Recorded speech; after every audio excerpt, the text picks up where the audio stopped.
Hello, and welcome to our next installment of Level Set's Fair Chance Conversation Series. My name is Solomon Moreno Rosa, and I am with Level Set. Hi, and I'm Matt Joyce with Level Set as well. So we are very excited today to have the opportunity to speak with a fair chance leader working within the public workforce system. We're lucky enough to be joined today by Jesse McCree, who is the CEO of SCPA Works, which is the Workforce Development Board for an 8-county region in South Central Pennsylvania. Jesse, very excited. Welcome. Thank you, Solomon. Thank you, Matthew. Appreciate the opportunity to chat with you guys today. Yeah, Jesse, so grateful to have you here. And for us, so many of these conversations we have are about demystifying aspects of fair chance employment. And I think one of the elements that a lot of employers struggle with is just how best to work with their local workforce systems to find talent, to retain talent. So we wanted to start there, and just have you tell us a little bit about what does it mean to run a workforce development board, and what you want employers to know about working with the workforce system. Yeah, thanks. So a lot of times when I present to the community, to a group of employers, I'll ask that very question: who here has heard of a workforce development board? And in some ways, we're sort of the best kept secret when it comes to community development. Workforce boards exist in between job seekers and employers. So as a public-private partnership, our job is to be stewards and investors of public and private dollars to create sort of a demand-driven ecosystem where we look at what businesses are hiring for in terms of skills, occupations, taking that intelligence and investing it in education and training programs, as well as career services, to help job seekers and career launchers develop really strong career pathways for socioeconomic growth and mobility. So the way that we do that is we invest in job centers where we have staff that can meet with people, work on resumes, interview skill sets, but also invest in both classroom and on-the-job training to propel them along towards career pathways. So workforce development boards exist in a really interesting space. Obviously, there has been much written about the Great Resignation or the Great Reshuffling. And so our sort of demand-driven sort of investments are in high demand across communities because we see this disconnection in the labor market between what employers are looking for and the skills that are in the labor market today. So the work that we're doing is right in line with a lot of what Level Set is working on in terms of fair chance hiring and initiatives in that space. Appreciate that, Jesse. And it's such a great segue into another question that we have, right? We're well aware that you've made some really targeted investments in fair chance hiring, and would love to just hear a little bit about why that area in particular is one that you decided to focus on. Yeah, it's a great question. So I think broad perspective from 30,000 foot, it's really critical as a workforce development board in South Central Pennsylvania, as we develop our strategic plan over the next 3 to 5 years, that the term diversity, equity, and inclusion, which is very in vogue right now, needs to be in some ways codified into operations. So what do we mean by diversity, equity, and inclusion? It's easy to use the term, but I think critically, particularly on inclusion and access, we're seeing that there is a bifurcation in the labor market, right? There's a separation and a disconnect. Those that are in sort of knowledge-based jobs that have high levels of education are doing really well right now. Those that have been left behind, and there are structural issues that have caused people to not be able to get access to opportunities in education and training and employment, they're being left behind. And so when we talk about inclusion, we're talking about a group of individuals that structurally and systemically have often been left behind. And so when we look at those that have had previous interaction in the criminal justice system, there are a number of different ways that we're trying to tackle this. But primarily, we're seeing that workforce development boards are really primed to be able to provide investment resources, but also key partnerships with other organizations and employers that really understand that if we're going to bridge this disconnect in the labor market, we need to invest in the groups of people that are at risk, the highest risk of being left behind. So fair chance hiring fits right into this idea of inclusion and access that we need to do, or else our labor market will continue to get more fractured and more fragmented in the years to come. So Jesse, I'm curious if there are some sort of specific ways that sort of fair chance employers can partner with the workforce system. And I'll add a little color to that because I appreciate what you said. And I think we hear a lot from employers who are just getting more creative in this environment and wanting to figure out, we had a talent strategy that perhaps we used for decades and decades and decades. And now that talent strategy isn't yielding enough people to do our work, right? And so it's created, I think from our perspective, an imperative, and I think a pretty exciting imperative of employers sort of saying, all right, what are the other talent pools out there that we haven't tapped? And I think that gives perhaps opportunity to a pretty broad range of people who had previous barriers to the workforce. I think in the case of fair chance hiring and people coming back from the justice system, there's some internal work that I think employers need to do and are doing to figure out what are the constraints that we've put on ourselves through our policies and through our strategies in this. But then I think from an external perspective, the question we often get is like, okay, perhaps we've made some internal adjustments. We've changed our policies. We've made our jobs more accessible. Now, how do we go work with those organizations like you, like other community-based organizations perhaps that are working with this talent pool and sort of connect those dots? So I'm just curious, anything you can share on like ways that that employers can position themselves kind of with you and successfully make those connections.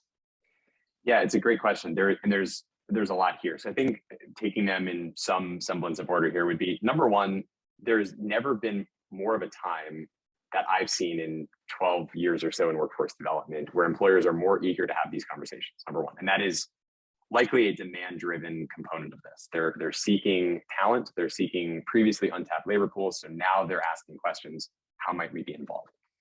Which then relates to the second point, which is, so then we as a workforce development system are not necessarily going out and selling, as it were, second chance programs so much as we're selling that you need solutions and that there are organizations and systems and partners that are in the public workforce system and community-based organizations that can help provide solutions. That is to say, that you as an employer do not have to be an expert about how to navigate the sometimes complex, administratively bureaucratic world of public workforce dollars. Third, there are a whole host of programs. The Work Opportunity Tax Credit is one that we use a lot of. We've embedded second chance or sort of fair chance hiring as a key initiative so that when we're looking at prioritizing our dollars, we're saying, how might our investments be allocated where it's needed the most? Right. So that's the third part, is that there are programs and that there are internal sort of priorities strategically that we're aligning to. But I think the other component too that you brought up that's critical is we look at both an internal, what the employer is doing, wages, flexibility, the ability to sort of look at certain ban the box type of initiatives where are you artificially excluding a whole component of the labor market that's talented, ready to go, eager to work, because of your internal hiring practices. So we bring a little bit, I wouldn't say expertise, but we bring at least that perspective to the table. And then we also look at how might we be a bridge to other organizations doing this. Transportation is a challenge. The wraparound services that we see oftentimes, the difference between success and recidivism. Again, employers don't need to be the expert here. We can be the connector and the convener in that space. So there's a lot there. It's a multi-pronged approach as we look at fair chance hiring and the role of workforce development boards. So you mentioned transportation. So just to go a step deeper there, because I think particularly in areas like the 8 counties that you work in that may not have a robust subway system, a robust kind of metro system in all of the counties. I think it's something we've seen as a challenge of starting to reach deeper into a labor market that may be new to the workforce, may not have had income, maybe living in poverty, may have some of these barriers, and transportation I think is one of those. Curious if you've seen anything, if you're doing anything that's kind of creative and has been successful in helping solve the transportation issue. So that's a great question. And I wish I had the perfect answer that would solve all of the transportation problems. We have a very geographically diverse region here in South Central Pennsylvania, and it is also just very large. So any challenges with transportation are amplified. The fact that it's just difficult sometimes to get from one part of our region to the other. So we've partnered with organizations like Commuter Services of PA that have been a great partner in helping us to identify sort of ways to pool interest, identify nodes where people are traveling to in terms of work areas, sort of that spatial mismatch that so often happens, right? The workers are here, the jobs are over here. So we've been able to develop a good relationship with Commuter Services. Here's another interesting thing, is that we've noticed that within these networks of people who have been incarcerated and need the fair chance hiring services, is that there are networks that develop of, hey, I know a guy, or she's going over here and she's got a van, she can pick you up. And so there are these really organic networks that develop. And we don't have good answers to this, but we're looking at ways that we can scale that and invest in that, so that the very people that are struggling with these transportation challenges, that have found creative solutions on a shoestring, may be able to scale that. So this idea that there's one partner or that there's one service that we provide is less likely where we're going in terms of answers around the transportation issue. And it's much more, how might we do some seed investment for some of these smaller micro innovations around transportation. It's challenging work.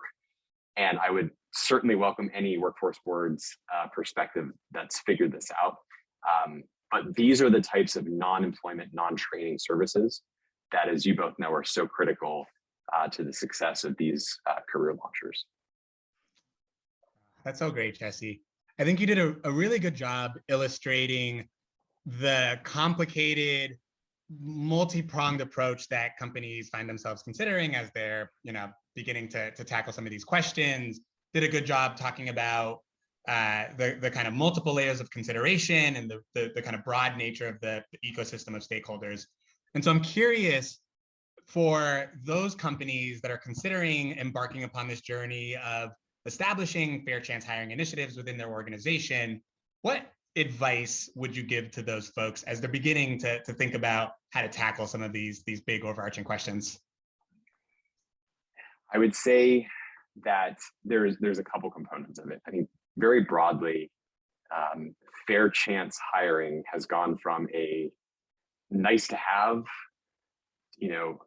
giving back to the community, almost philanthropic component, to absolutely critical to not only a company's bottom line, but as you think about that triple bottom line of a diverse and inclusive workforce that will actually drive business success. The other component of this too is that I think the approach that I would have is companies that are not looking at investing in their workforce. It's sort of the idea of, you either view your workforce as on the liability side of the balance sheet or the assets side of the balance sheet. And if it's a liability, if it's just a cost out the door, then those companies will not be successful in the long run. I think we see that in almost every industry. So the companies that understand that fair chance hiring is not only good for business, but it's also good for communities and economic development, I think that's the most compelling reason. I think the other thing too is that as we look at the broad economic scope, and this is again probably 30,000 foot, these trends of a labor supply shortage aren't going anywhere. So again, fair chance has gone from a nice to have to now you're excluding really talented people that will benefit your company, benefit your customers, all because you have a box on the top of your application that you're forcing people to check off, or that your job descriptions or your hiring practices are outdated. So I think that the most compelling way to make this case is that it's good for businesses, it's good for communities, and it's good for individuals that need that second chance as well. Thanks. So Jesse, you sit at the intersection of the job seekers and the employers looking for jobs, and I feel like you probably see over the years the ebb and flow of where the demand is, where the supply is, and how that's moving. And I guess, like, before we wrap up, I'd just be curious to hear maybe a little reflection on what you're seeing right now in this environment, reflecting back on the last 5 to 10 years in the economy, and just kind of the nature of being in the workforce system right now, and what employers are asking you for, and what you're seeing job seekers asking you for. And just want to sort of end on more of like your historical perspective on what's happening in the labor market right now and what we can learn from it. Yeah, it's a great question. I think about this a lot, but I think your question speaks to what I just said in the previous answer too, which is that I think there's cyclical changes and there are structural changes. And some of what we try to do in workforce development, particularly in investing in our communities, is try to filter out some of the noise. Is this a cyclical trend or is this a structural trend? The idea that cyclical trends may be a fad. It may be here today and then in 2 years it's gone. So one of the things that we're really paying a lot of attention to is the structural changes in the future of work and the future of learning. And so workforce development right now sits at a really interesting intersection where you have certainly some of the changes over the past 2 years. Remote work, flexible work are just two of the top of mind examples. But I think it's really critical for companies and for communities to understand that what we're seeing happening in the labor market right now, from all the data that we've seen, from all the job seekers that we're hearing from all the employers that we're hearing from, are not cyclical changes, but they really are structural.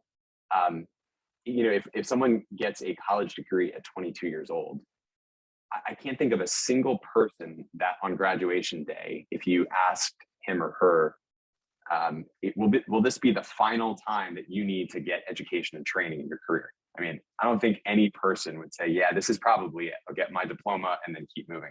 So continuous learning, building lifelong learning partners in post-secondary education is a big trend that I'm seeing.